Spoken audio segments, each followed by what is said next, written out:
Blog Talk Radio. Wake Up to 2012 and Beyond is a weekly 30-minute talk show dedicated to helping you, the spiritual seeker, wake up, remember who you are, and live a fully aware and conscious life.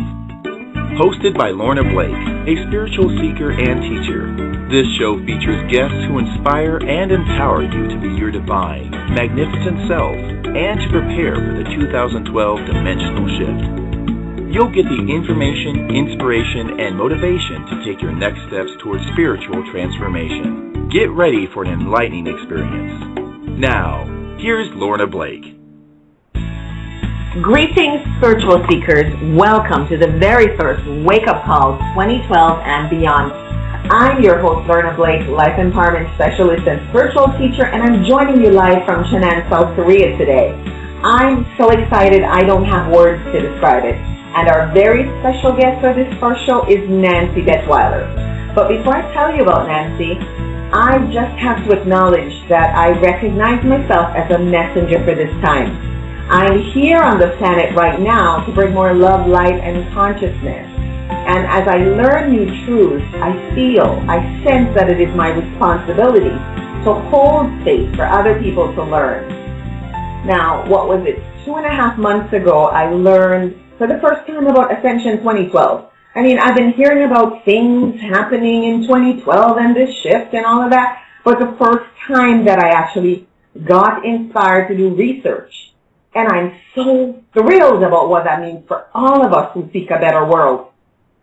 So, today's show is going to be an Ascension 2012 for beginners type show. We're going to get into the question of what is this thing called ascension and why should you pay attention, right? Because that's important. Now, I've come from a Christian background and I know how important religion is to so many of us. So we're going to discuss the role religion has played in disempowering us and what are some of the biggest lies that we've been sold by religion. We're going to be talking about tools to gain clarity and so much more. So it's only fitting that we should have a former church minister and Bible scholar as our guest for today. So I'm going to now tell you about Nancy. Nancy Detweiler has been at the forefront of bridging the gap between the traditional teachings of the church and the metaphysical meanings of the Bible for more than 30 years. She grew up in a dedicated Christian family and she attended 2 seminaries, graduating from the second one as a minister. She started off in the Baptist church. She attended seminary for 2 years. She became frustrated with church teaching, so she left. She then went on to a career in social work and government jobs before she adopted a child as a single parent at age 31. Now, during this time, Nancy studied and gained several degrees, including a master's in counseling education. She then returned to the church, and this time she studied at a Presbyterian seminary for 4 years. She became a minister. She even had her own parish. She eventually, though, became frustrated with the church again, and at this point she left for good. This time to follow a path set for her by both Jesus and Saint Germain, who told her that her mission was to bridge the gap between the traditional controlling church and the metaphysical truth. Nancy has vast knowledge, research, and reading of the scriptures, and her analysis of their context, content, and her personal experiences have given her an amazing, intelligent insider's view that few of us will ever have the understanding or the time to reach. That's what has made her website, pathwaytoascension.com, and her The Way of Love blog popular with churchgoers, other ministers, missionaries in Africa and India, and with those who seek the truth of our earthly, spiritual, and galactic history. Nancy is also the author of 2 books. A New Age Christian, My Spiritual Journey, and her second book, Where Are You, God? A Metaphysical Interpretation of Job. Nancy is an incredible woman with a fascinating depth of knowledge. I heard her being interviewed on a radio show called The Light Agenda with Stephen Cook, and I was so intrigued and inspired.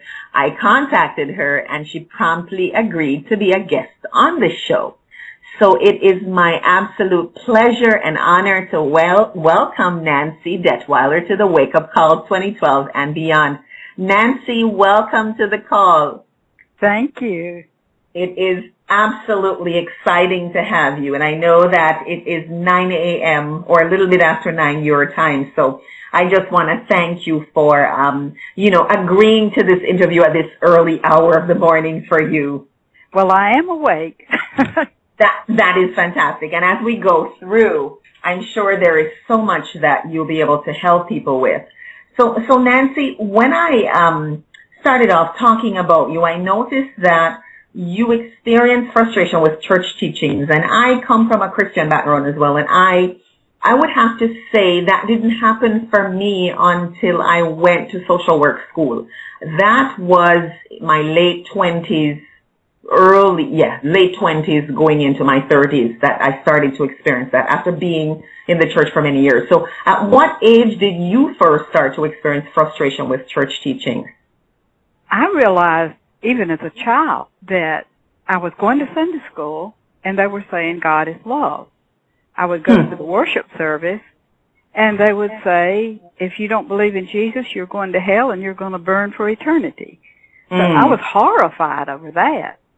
So ever since very young, I realized that something was wrong.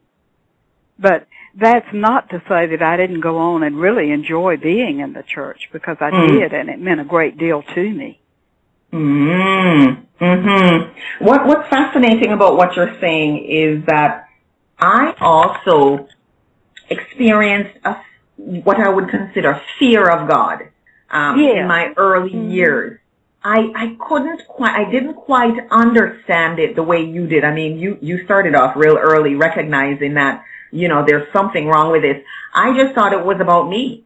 I didn't realize until I went to social work school, which was not a church school, not a church college or university. Then I started to question a lot, and then things started to make sense to me. So for you, how many years would you say you remained a Christian before you left for good? Well, after seminary, I actually became a unity minister. And those teachings are full of love and peace. And I would say that the unity teachings, Charles Fillmore, who founded Unity Movement, his teachings have had a great deal to do with the way I present ideas now.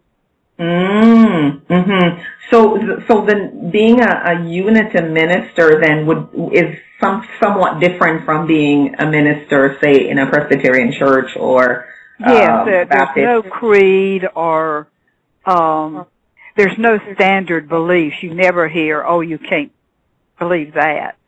In fact, Charles Fillmore taught reincarnation, and he was very open to natural healing.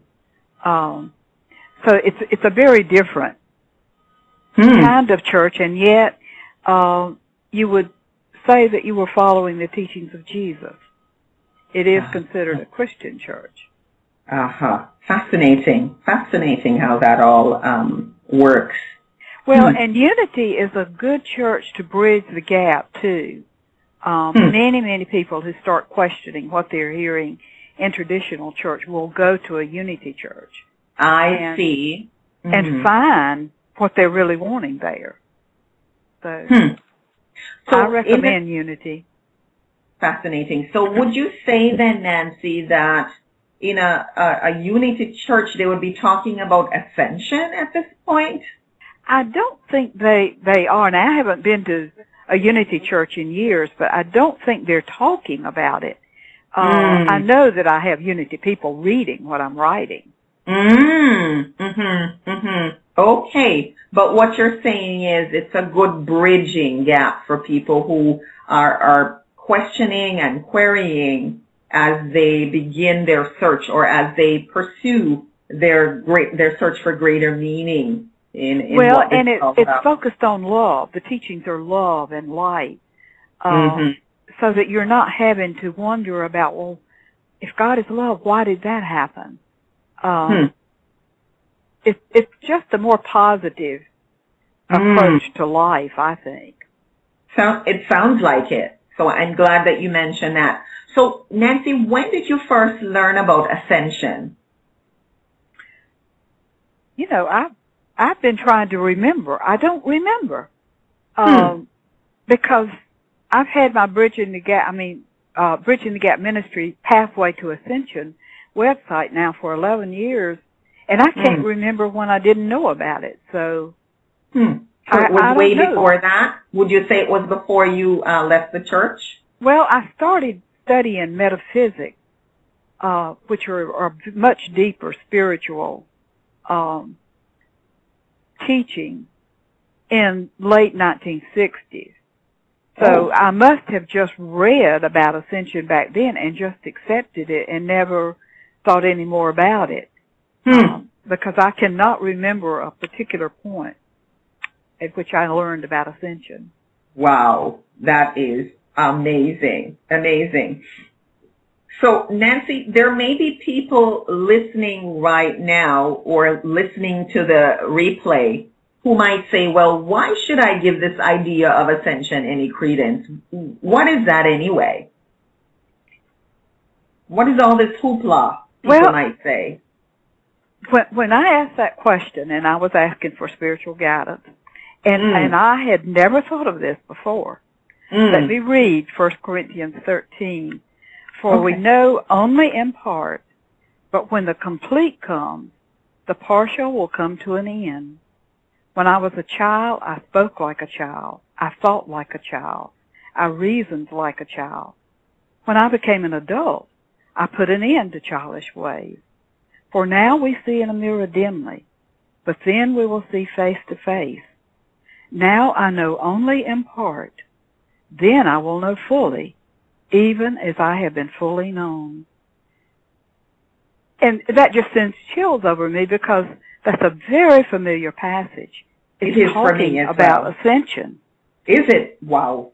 Oh, yeah. I mean, when we read it in church, I don't know that we thought anything about it except that, okay, I don't know everything now. Yeah, because I recall reading this in church, and what it said, what I gathered is that, okay, there are some things that are a mystery, and maybe when I get over on the other side, I will find out what all of that means. Yeah. And ascension gives us, it means the gaining of full consciousness. It means that we will have access to all knowledge. But we can still be here on earth and have that ability.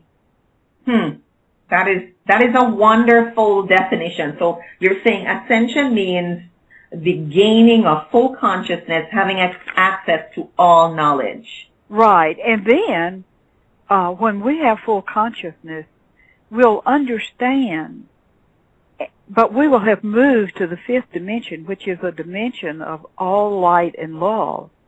This, you know, if you remember back in Genesis, when we chose to live with evil and good so that we could learn. It's easier to grow spiritually when you're being challenged than when everything is very good and nothing is forcing you to grow. So on the fifth dimension, which is all love and light, there's no negativity there, no illness.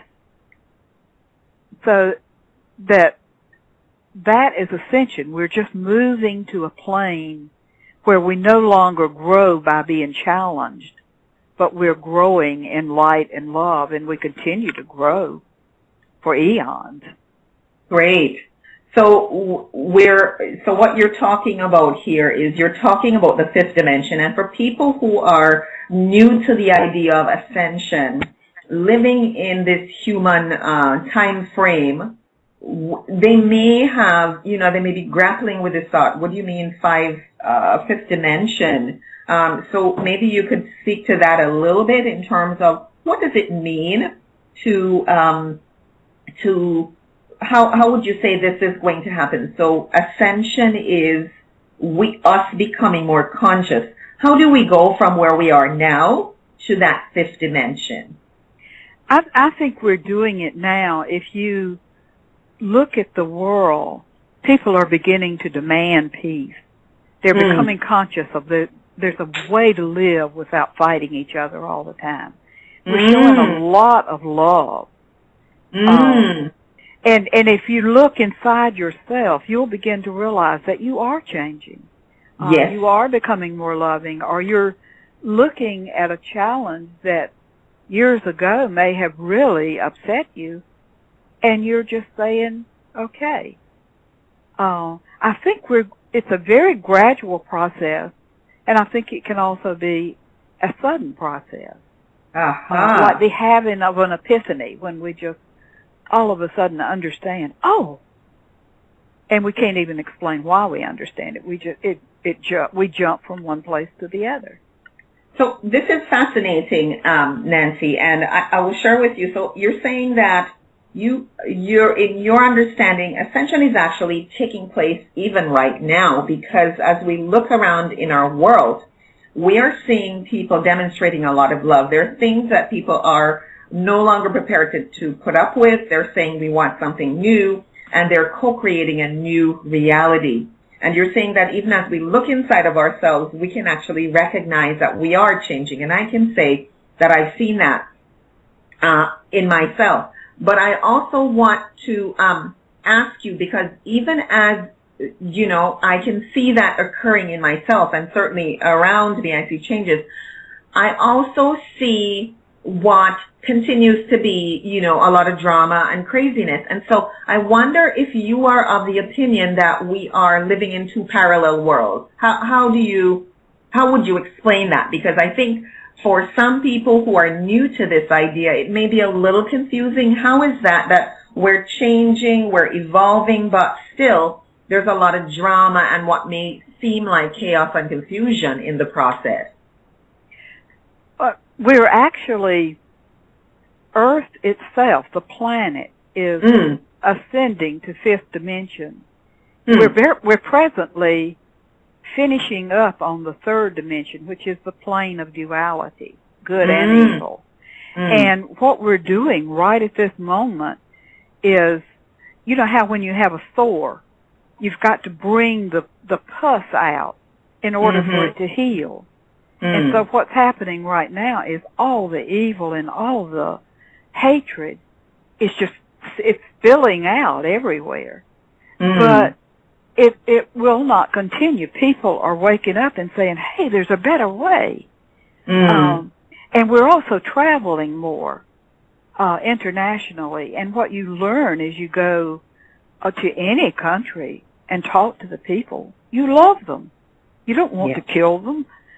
So our world is moving to a new place, like the Bible ends with a new earth and a new heaven. And we've got both feet, one foot in third dimension and one foot in fifth dimension right now, so that we can feel pull between the two worlds. That is fascinating and certainly a great answer. Because what you're saying to us is that we are, in fact, our Earth is in fact ascending. It's moving it's moving away from this plane of duality, what we know right now as our third dimensional lifestyle. And what happens as a result is we will see upheaval. Just like if you have a sore, you're going to have to get out the pus and clean it, and drain whatever isn't working. So we'll see all of that. But ultimately, we are moving to a new place. Just like in the Bible, it talks about a new heaven and new earth.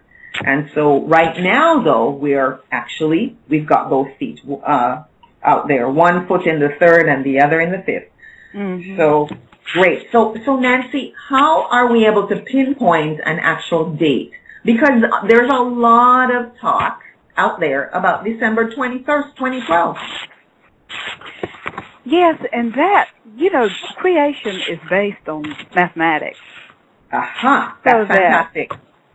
the Mayan calendar ends on December 21st, 2012. And I know astrology, and there's cycles of time. All of this is mathematically figured out, and you can buy books, ephemeris, that will tell you where each planet will be years from now. Very intricate mathematical formulation. So that we know that something will happen on December 21st, 2012.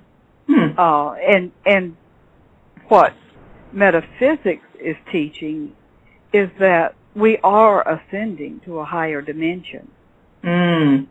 Fascinating. So then, what you said is really intriguing to me. You talk about creation being based on mathematics, and the Mayan calendar will end on December 21st. But there's also talk, Nancy, that Pope Gregory had changed, the calendar. So maybe there are people who are out there saying, well, if Pope Gregory changed the calendar from a 28-day calendar of 13 months to this 12-month calendar, then maybe we've still got 5 years. Maybe we've still got 10 years. Maybe it's not the real December 21st, 2012. What would you say to that?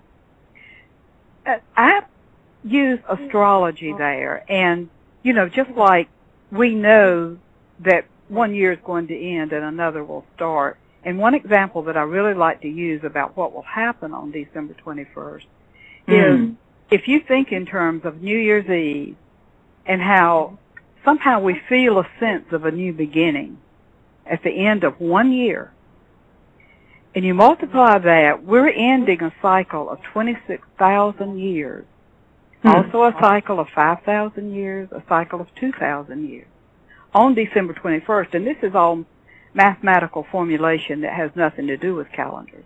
This is astrology. You multiply the feeling of we have a new beginning at the end of each new year by 26,000 years, we're going to feel something. This is really intriguing to me. I didn't realize, and it's only as you said it, what you're saying is that this is not about a calendar date as such. This actually has to do with astrology. Well, I think that our galactic family was helping the Mayans. They may have been from the star system in the first place, but I think their calculations were correct. But also, it fits with just astrology, not even looking at the calendar. And, Greg Braden is an excellent scientist to read, and he can go into the genealogical alterations that are happening. There's just all kinds of evidence that something will happen on December 21st.